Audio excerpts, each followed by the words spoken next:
અમદાવાદના વિસદ પાસે કાપડના ગોડાઉનમાં આગની ઘટના બની છે અને હું સીધા દ્રશ્ય આપને બતાવીશ કે આપ જ્યાં જોઈ શકો છો યુનાઇટેડ 18 કંપનીનું આ ગોડાઉન છે, કાપડનું ગોડાઉન છે ને વહેલી સવારે આગની ઘટના બની હતી। 3 માળનું જે આ કાપડનું ગોડાઉન છે ને તેમાં આગની ઘટના બનતા ફાયર બ્રિગેડને જાણ કરવામાં આવી હતી અને ફાયરના અધિકારીઓ અને ફાયરના જવાનો જે તે ઘટના સ્થળ પહોંચ્યા હતા। અત્યારે આગ બુઝાવવાની કામગીરી જે છે તે ચાલી રહી છે।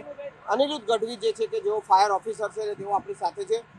સાહેબ, આ કઈ કંપની છે અને કેટલા વાગે આગ લાગી હતી, શું છે ઘટના? અમદાવાદ ફાયર કંટ્રોલ રૂમને 7:14 ચાંદખેડા ફાયર સ્ટેશન કંટ્રોલ રૂમને જાણ કરી કે યુનાઇટેડ 18નું ગોડાઉન વિસદ ડીમાર્ટની પાછળના ભાગમાં આ રીતની આગની ઘટના છે। તાત્કાલિક ટીમ રિસ્પોન્સ થયા બાદ તાત્કાલિક જ બીજી અન્ય જે જરૂર પડે એ પ્રમાણે વ્હીકલ મંગાવી હાલ 9 વ્હીકલ ટોટલ કામગીરીમાં ચાલુ છે। 48 જેટલા જવાન છે અને 3 અધિકારી તથા અન્ય ટીમો પણ સિવિલ ડિફેન્સની મદદની અંદર છે। યુનાઇટેડ 18નું કાપડનું ગોડાઉન હતું જેમાં આગ હતી। આગનું કારણ હજુ જાણવા મળેલ નથી। અચ્છા સાહેબ, આ ત્રણે માળનું બિલ્ડિંગ છે, ત્રણ માળના બિલ્ડિંગમાં આ કાપડ ભરેલું હતું અને બેઝમેન્ટ પ્લસ 3 માળનું હતું। એ 3 બધામાં કાપડ જ ભરેલું છે। ઉપરના માળે ગેસ સિલિન્ડર હતો જે અમે સુરક્ષિત રીતે બહાર કાઢેલ છે। બાકી કાપડનું જ ગોડાઉન હતું ટોટલ અને કાપડના ગોડાઉનમાં બેઝમેન્ટમાં આગ પકડાવાના કારણે ઉપર સુધી ફ્લેમ જતા તમામ જગ્યાએ જે માલ સામાન બચી શક્યો હતો એ બધો માલ સામાન બહાર કાઢીને પ્રિવેન્ટ કરેલ છે। અચ્છા, ઘટના બની ત્યારે કોઈ અંદર હતું કે કોઈ જાનહાનિ થઈ હોય કે કોઈ ઘાયલ થયું હોય? જાનહાનિ કોઈ નથી થઈ, કોઈ જાતનું નથી। ફાયર ફાઇટિંગ દરમિયાન અમારા એક ફાયર ફાઇટરને જે સમયે આગની કામગીરી કરતા હતા ત્યાં ધુમાડો ભરાવાના કારણે કાચ તોડવા જતા એમને થોડો કાચ વાગેલ છે સામાન્ય અને હાલ તે પુખરાજ હોસ્પિટલમાં ઇન્જેક્શન ધનુરનું મારીને કંટ્રોલમાં છે। અચ્છા, ફાયરનું ગોડાઉન છે, ફાયર સેફટીની કોઈ વ્યવસ્થા છે કે એવું કંઈ આપણે જાણવા મળ્યું? ફાયરના એક્સટિંગ્યુશનને લાગેલું છે। વધુમાં એમના માલિક પાસે ડોક્યુમેન્ટ ને બધું મંગાવ્યું છે, ટૂંક સમયમાં આવે છે અને પછી તપાસ કરીને આગળ જણાવી। અચ્છા, રહેણાંક વિસ્તાર છે આસપાસનો, રહેણાંક વિસ્તારમાં આ પ્રકારનું ગોડાઉન હોવું કેટલું નિયમ પ્રમાણે શું કહેશો? નિયમ પ્રમાણે રહેણાંક વિસ્તારના આ સેપરેટ બાઉન્ડ્રી કરીને જે કંઈ ગોડાઉન કરેલું છે વધુ માહિતી એ બાબતે એસ્ટેટ ડિપાર્ટમેન્ટ જ તમને આપી શકશે। હવે ફાયરની કામગીરીમાં હાલ ચાલુ છે। ઓવરઓલ ફાયર અત્યારે આગ જે છે તે કાબૂમાં છે? આગ અંદાજિત 2.5 કલાકથી અમે ટોટલ કંટ્રોલમાં કરી છે। હજુ 2 કલાકમાં કુલિંગની કામગીરી થઈને ટોટલ કંટ્રોલમાં આવી જશે। Thank you very much. આ હતા અનિરુદ્ધ ગઢવી સાહેબ અને જે પ્રકારે આગની જે ઘટના બની છે કાપડના ગોડાઉનમાં, આગ પર કાબુ મેળવી લેવાયો છે પરંતુ હાલ કુલિંગની પ્રક્રિયા ચાલુ હોવાનું તેઓએ જણાવ્યું છે। અમદાવાદના વિસદ પાસે કાપડના ગોડાઉનમાં આગની ઘટના બની છે અને હું સીધા દ્રશ્ય આપને બતાવીશ કે આપ જ્યાં જોઈ શકો છો યુનાઇટેડ 18 કંપનીનું આ ગોડાઉન છે, કાપડનું ગોડાઉન છે ને વહેલી સવારે આગની ઘટના બની હતી। 3 માળનું જે આ કાપડનું ગોડાઉન છે ને તેમાં આગની ઘટના બનતા ફાયર બ્રિગેડને જાણ કરવામાં આવી હતી અને ફાયરના અધિકારીઓ અને ફાયરના જવાનો જે તે ઘટના સ્થળ પહોંચ્યા હતા। અત્યારે આગ બુઝાવવાની કામગીરી જે છે તે ચાલી રહી છે।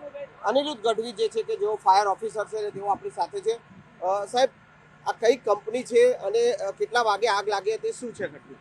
અમદાવાદ ફાયર કંટ્રોલ રૂમને 7:14 ચાંદખેડા ફાયર સ્ટેશન કંટ્રોલ રૂમને જાણ કરી કે યુનાઇટેડ 18નું ગોડાઉન વિસદ ડીમાર્ટની પાછળના ભાગમાં આ રીતની આગની ઘટના છે। તાત્કાલિક ટીમ રિસ્પોન્સ થયા બાદ તાત્કાલિક જ બીજી અન્ય જે જરૂર પડે એ પ્રમાણે વ્હીકલ મંગાવી હાલ 9 વ્હીકલ ટોટલ કામગીરીમાં ચાલુ છે।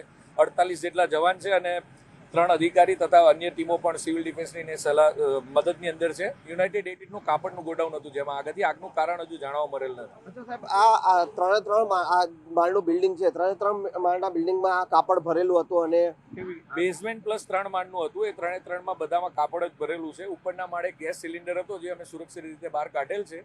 બાકી કાપડનું જ ગોડાઉન હતું ટોટલ અને કાપડના ગોડાઉનમાં બેઝમેન્ટમાં આગ પકડાવાના કારણે ઉપર સુધી ફ્લેમ જતા તમામ જગ્યાએ જે માલ સામાન બચી શક્યો હતો એ બધો માલ સામાન બહાર કાઢીને પ્રિવેન્ટ કરેલ છે। અચ્છા, ઘટના બની ત્યારે કોઈ અંદર હતું કે કોઈ જાનહાનિ થઈ હોય કે કોઈ ઘાયલ થયું હોય? જાનહાનિ કોઈ નથી થઈ, કોઈ જાતનું નથી। ફાયર ફાઇટિંગ દરમિયાન અમારા એક ફાયર ફાઇટરને જે સમયે આગની કામગીરી કરતા હતા ત્યાં ધુમાડો ભરાવાના કારણે કાચ તોડવા જતા એમને થોડો કાચ વાગેલ છે સામાન્ય અને હાલ તે પુખરાજ હોસ્પિટલમાં ઇન્જેક્શન ધનુરનું મારીને કંટ્રોલમાં છે। અચ્છા, ફાયરનું ગોડાઉન છે, ફાયર સેફટીની કોઈ વ્યવસ્થા છે કે એવું કંઈ આપણે જાણવા મળ્યું? ફાયરના એક્સટિંગ્યુશનને લાગેલું છે। વધુમાં એમના માલિક પાસે ડોક્યુમેન્ટ ને બધું મંગાવ્યું છે, ટૂંક સમયમાં આવે છે અને પછી તપાસ કરીને આગળ જણાવી। અચ્છા, રહેણાંક વિસ્તાર છે આસપાસનો, રહેણાંક વિસ્તારમાં આ પ્રકારનું ગોડાઉન હોવું કેટલું નિયમ પ્રમાણે શું કહેશો? નિયમ પ્રમાણે રહેણાંક વિસ્તારના આ સેપરેટ બાઉન્ડ્રી કરીને જે કંઈ ગોડાઉન કરેલું છે વધુ માહિતી એ બાબતે એસ્ટેટ ડિપાર્ટમેન્ટ જ તમને આપી શકશે। હવે ફાયરની કામગીરીમાં હાલ ચાલુ છે। ઓવરઓલ ફાયર અત્યારે આગ જે છે તે કાબૂમાં છે? આગ અંદાજિત 2.5 કલાકથી અમે ટોટલ કંટ્રોલમાં કરી છે। હજુ 2 કલાકમાં કુલિંગની કામગીરી થઈને ટોટલ કંટ્રોલમાં આવી જશે। Thank you very much. આ હતા અનિરુદ્ધ ગઢવી સાહેબ અને જે પ્રકારે આગની જે ઘટના બની છે કાપડના ગોડાઉનમાં, આગ પર કાબુ મેળવી લેવાયો છે, પરંતુ હાલ કુલિંગની પ્રક્રિયા ચાલુ હોવાનું તેઓએ જણાવ્યું છે.